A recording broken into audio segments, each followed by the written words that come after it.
Dear students, हम देखेंगे कि आइडेंटिफिकेशन ऑफ अ नाउन को किसी सेंटेंस में आइडेंटिफाई कैसे किया जाता है। अब नाउन को आइडेंटिफाई करने के लिए कुछ लोग पहले सिंपल सा तरीका यूज करते थे। ये बहुत इंटरेस्टिंग टॉपिक है ये वाला। ये जरा गौर से देखिएगा। आपके कॉम्पिटिटिव एग्जाम्स हो या आपके पास करेक्शन हो सेकंड ईयर की, तो पार्ट्स ऑफ स्पीच की करेक्शन, तो उसके लिए बहुत ज़्यादा इंपॉर्टेंट है। पहले कुछ लोग ऐसे सिंपल वे में क्यों करते हैं ना कि भाई आप हु हु व्हाट, इसका जवाब देने वाले जो लफ्ज होते हैं या इनसे इनकी पहचान नाउन की हो जाती है। नहीं, ऐसा अच्छा नहीं है। अगर थोड़ा डेप्थ में चले तो कुछ ऐसे होगा कि चार तरह से आपके पास किसी नाउन की क्या होती है कि पहचान। अच्छा, एक और मैं साथ साथ बात बता दूं आपके, नाउन हो या आपके पास प्रोनाउन, नाउन हो या प्रोनाउन हो, इनका काम सेंटेंस में क्या होता है। किसी एक जुमले में, किसी एक सेंटेंस में नाउन या प्रोनाउन का काम क्या होता है। देखें, इसका काम ये होता है, नाउन हो या प्रोनाउन हो, उसका सेंटेंस में काम होता है या तो सब्जेक्ट बनना या ऑब्जेक्ट बनना। ये बात याद रखिएगा, या तो वो सब्जेक्ट बनेगा या ऑब्जेक्ट किसी भी सेंटेंस में। कौन, नाउन हो या प्रोनाउन हो, या तो वो सेंटेंस में सब्जेक्ट बनेगा या ऑब्जेक्ट बनेगा। तो देखते हैं आइडेंटिफिकेशन क्या है। आप देख सकते हैं ये चार तरह से आइडेंटिफाई किया जा सकता है। जैसा कि सब्जेक्ट, या तो वो सब्जेक्ट बनकर आएगा नाउन, या सब्जेक्ट कॉम्प्लीमेंट। अब सब्जेक्ट कॉम्प्लीमेंट क्या है, सब्जेक्ट कॉम्प्लीमेंट के बारे में मैं आपको बिल्कुल क्लियर कर दूंगा क्या है, बिल्कुल इजी वे में इंशाल्लाह आपको समझाऊंगा। सब्जेक्ट बनकर आएगा या सब्जेक्ट कॉम्प्लीमेंट बनकर आएगा। अच्छा, जैसे हमारे दिमाग में होता है ना, कुछ स्टूडेंट्स के दिमाग में होता है कि सब्जेक्ट वर्ब ऑब्जेक्ट, ये इंग्लिश का एक स्ट्रक्चर है, बेसिक स्ट्रक्चर है किसी भी सेंटेंस को कंप्लीट करने के लिए। लेकिन लाजिम नहीं है कि हमेशा आपके पास ऑब्जेक्ट आए। बिना ऑब्जेक्ट के भी आपके पास सेंटेंसेस होते हैं। लेकिन किसी भी सेंटेंस को मीनिंगफुल बनाने के लिए वहाँ सब्जेक्ट और वर्ब का होना ज़रूरी है। अगर सब्जेक्ट और वर्ब हैं तो आपका वो मीनिंगफुल सेंटेंस देगा, नहीं तो मीनिंगफुल सेंटेंस नहीं देगा। तो ऑब्जेक्ट का आना ज़रूरी नहीं है।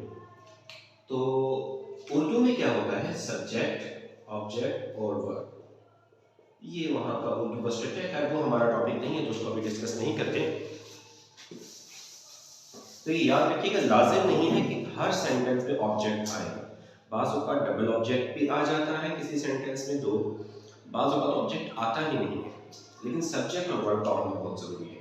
तो नाउन की आइडेंटिफिकेशन ये होगी कि सेंटेंस के अंदर या तो वो सब्जेक्ट बनकर आएगा या सब्जेक्ट कॉम्प्लीमेंट, बाज़ औक़ात वो ऑब्जेक्ट बन के आता है और या ऑब्जेक्ट कॉम्प्लीमेंट बनकर आता है, यानी ऑब्जेक्ट बन गया या ऑब्जेक्ट कॉम्प्लीमेंट।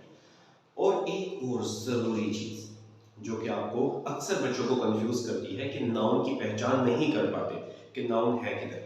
देखें, noun after a preposition, preposition के बाद लाजमी कोई ऑब्जेक्ट आता है। रिपीट कर रहा हूं, प्रेपोजिशन के बाद लाजमी कोई ऑब्जेक्ट आता है। लेकिन ऑब्जेक्ट कौन होता है, ऑब्जेक्ट कोई, देखें, ऑब्जेक्ट हो या सब्जेक्ट हो, वो नाउन या प्रोनाउन ही तो होता है। तो प्रेपोजिशन के बाद एक ऑब्जेक्ट आएगा, ऑब्जेक्ट भी तो एक नाउन होता है या प्रोनाउन होता है। तो याद रखिएगा कि प्रेपोजिशन के बाद भी आपका सब्जेक्ट, सॉरी, नाउन आता है। वो किसकी शक्ल में आएगा, एज एन ऑब्जेक्ट वो आपके पास मौजूद होगा। फिर जेरेंट की शक्ल में, जेरेंट की शक्ल में क्या है, कुछ लोग उसको जीरेंट भी बोलते हैं, लेकिन जेरेंट होता है, जेरेंट की शक्ल में। जेरेंट कहते हैं किसको है, वर्ब की आईएनजी फॉर्म जो होती है उसको जेरेंट कहते हैं। जैसे वर्ब की फर्स्ट फॉर्म है रीड, इसके साथ में आई एन और जी लगा दूं तो ये बन जाएगा रीडिंग, और ये एक जीरंड है। ये क्या है, ये जीरंड हो जाएगा। तो बहरहाल इसकी शक्ल में भी आपके पास क्या आ सकता है, नाउन की पहचान हो सकती है। वो हम अभी एक्सरसाइज में करेंगे।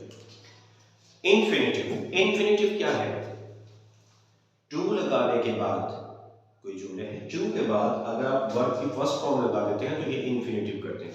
To go, to run, to sleep, to read. ये सारे के सारे क्या है जी, इन्फिनेटिव है। इन चार तरह से जो बेसिकली है वो चार तरह से आप पहचान कर सकते हैं किसी भी नाउन की। एक्सरसाइज की तरफ चलते हैं। देखें यहाँ थोड़ा मैंने ऊपर करके लिख दिया है बहरहाल, क्योंकि यहाँ असल में लाइट पड़ रही है तो फ्रेम के अंदर मैंने इसको लिखने की कोशिश की है। Ali is an intelligent boy. Ali is an intelligent boy, ये गौर कीजिएगा इस सेंटेंस के अंदर, इस सेंटेंस में अली क्या है? अली एक नाउन है, ये गौर से देखिएगा जरा। अली एक नाउन है कि नहीं है? किसी ये प्रॉपर नेम है, यानी प्रॉपर नाउन हो गया।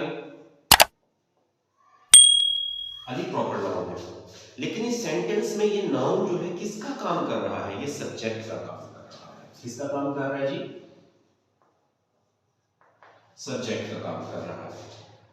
आगे देखें, इज एन इंटेलिजेंट बॉय। ये बॉय क्या है? गौर करें, बॉय क्या है आपका?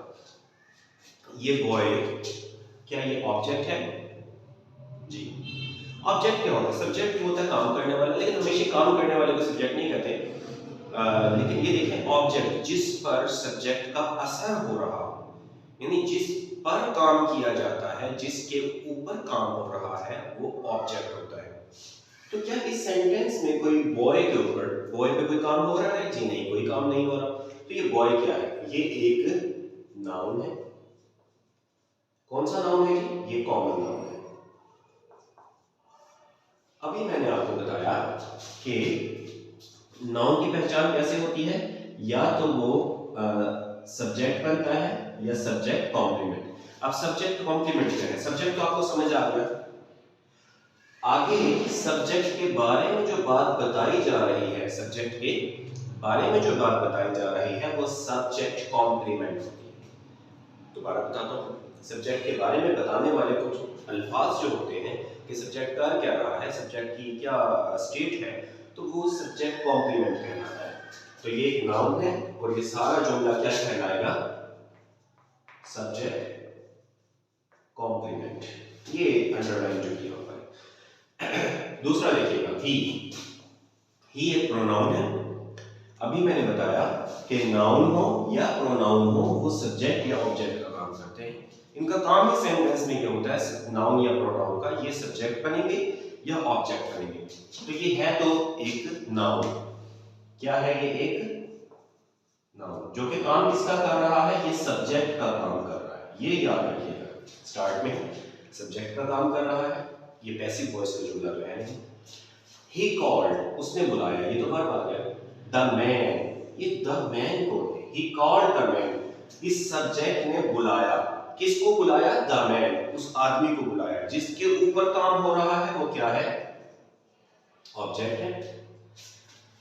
अ लायर, झूठा, उसने उस आदमी को झूठा कहा। उसने उस आदमी को झूठा कहा। तो क्या देखें, ये क्या है? ऑब्जेक्ट है। तो ये क्या है? Object complement? जी नहीं।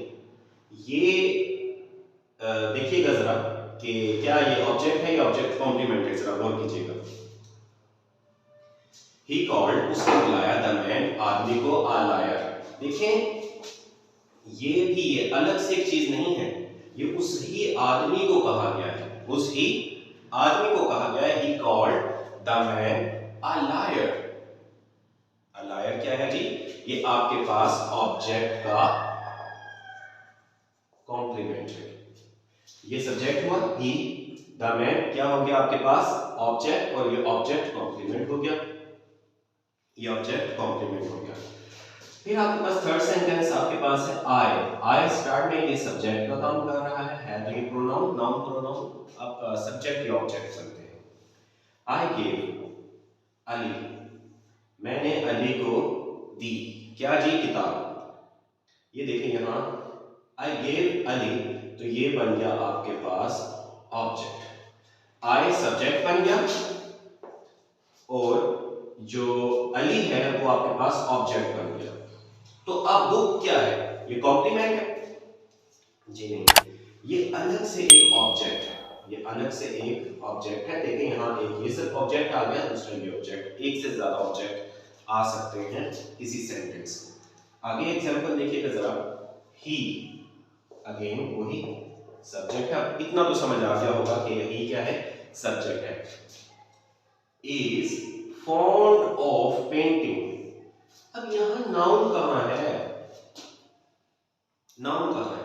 चलिए मैं आपको एक बात बता दूं, जरा गौर कीजिएगा। मैंने इस थर्ड पॉइंट में आपको बताया प्रेपोजिशन। प्रेपोजिशन के बाद लाजमी एक ऑब्जेक्ट आता है, लाजमी एक ऑब्जेक्ट आता है। ये है आपकी प्रेपोजिशन, और इसके बाद आ गया आपके पास पेंटिंग, एक ऑब्जेक्ट। लेकिन ये ऑब्जेक्ट इस क्या है, सब्जेक्ट या ऑब्जेक्ट आपके पास होता तो एक नाउन ही है ना। ये देखिए हमने नाउन को आइडेंटिफाई कर लिया इस सेंटेंस के अंदर, ठीक हुआ। फिफ्थ वाला देखिएगा जरा, स्विमिंग इज। स्विमिंग इज, देखिए इज क्या है, इज आपके पास एक हेल्पिंग वर्ब है, एक वर्ब है। वर्ब जब भी लगेगा आपके सब्जेक्ट के लिए लगेगा। सब्जेक्ट वर्ब अग्रीमेंट है ना जी, आप सेकेंड ईयर में भी करेक्शन जब करते हैं तो सब्जेक्ट वर्ब अग्रीमेंट आपको सबसे पहले पढ़ाया जाता है नॉर्मली। तो ये जो वर्ब लगा है ये लगता है किसी न किसी नाउन के लिए, तो जाहिर है इससे पहले कोई नाउन होगा, तो ये स्विमिंग एक नाउन है। अब आप पूछ सकते हैं कि स्विमिंग कौन सा नाउन है, आईएनजी के साथ नाउन कहां से आ गया? तो ये देखें, ये जेरेंट की शक्ल में आईएनजी के साथ वर्ब की फर्स्ट फॉर्म फिर आईएनजी, ये जेरेंट होता है, जेरेंट की शक्ल में क्या है जी, नाउन हमें मिल गया। ये इस वक्त स्विमिंग क्या है, एक नाउन है, ठीक है ना जी। इज अ गुड एक्सरसाइज, ये उसका सब्जेक्ट कॉम्प्लीमेंट है, मतलब उसका कॉम्प्लीमेंट किया जा रहा है उसके लिए। आगे ये देखें, language, to learn a new language is difficult. Difficult क्या है जी, एक लैंग्वेज के बारे में बात की जा रही है। न्यू लैंग्वेज जो है आपके पास, ये बहुत ज्यादा डिफिकल्ट, आप कोई नई जुबान समझते हैं ये काफी मुश्किल होती है।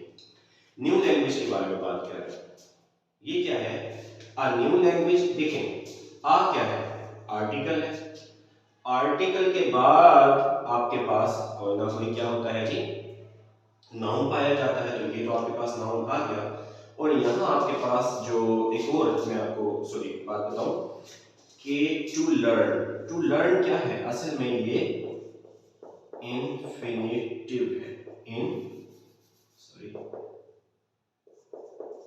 इंफिनिटिव क्या है, इस वक्त यहाँ एक नाउन का काम कर रहा है। किस तरह नाउन का काम कर रहा है, टू प्लस वर्ब की फर्स्ट फॉर्म, यानी टू और वर्ब की फर्स्ट फॉर्म जो है ये नाउन है, और नाउन का काम कौन कर रहा है जी, टू लर्न।